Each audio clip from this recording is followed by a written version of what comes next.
یا جو ہے سورہ فاتحہ اور سورت کے بعد جو ہے ہم ایک ساتھ 25 مرتبہ پڑھ لیں، دونوں طرح اجازت ہے۔ ایسے ہی دوسری رکعت کے اندر بھی، تیسری رکعت کے اندر بھی، چوتھی رکعت کے اندر بھی۔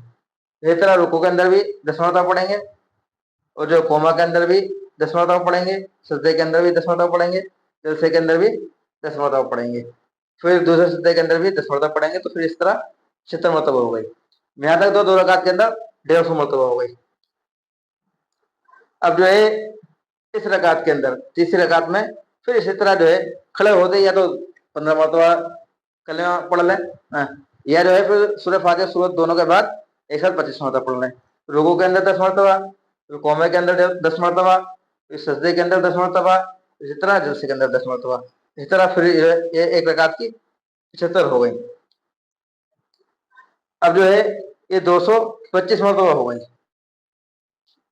اس کے بعد پھر چوتھی رکعت شروع ہو گئی، اور سبھی اسی طرح جو ہے 25 مرتبہ الگ الگ کر کے یا ایک ساتھ پڑھ دیں گے۔ 25 مرتبہ جو ہے قیام کے اندر، پھر 10 مرتبہ پھر رکوع میں، 10 مرتبہ پھر قومے میں، 10 مرتبہ پھر سجدے کے اندر، 10 مرتبہ پھر جلسے کے اندر، 10 مرتبہ پھر سجدے کے اندر۔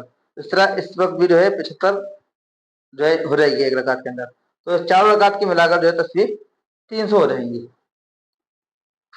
اس طرح جو ہے ایک پوری نماز کے اندر 300 تسبیح ہو جائیں گی۔ اور اس کے بعد جو ہے جب یہ 10 مرتبہ پڑھ لیں گے، اس کے بعد پھر قاعدے کے اندر بیٹھ جائیں گے، اس کے اندر تیار وغیرہ اور تمام چیز پڑھ کر جو ہے سلام پھیر دیں گے اور نماز مکمل ہو جائے گی۔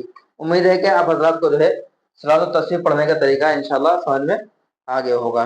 اللہ تبارک و تعالی ہم سب کو زیادہ سے زیادہ صلاۃ التسبیح پڑھنے کی توفیق عطا فرمائے۔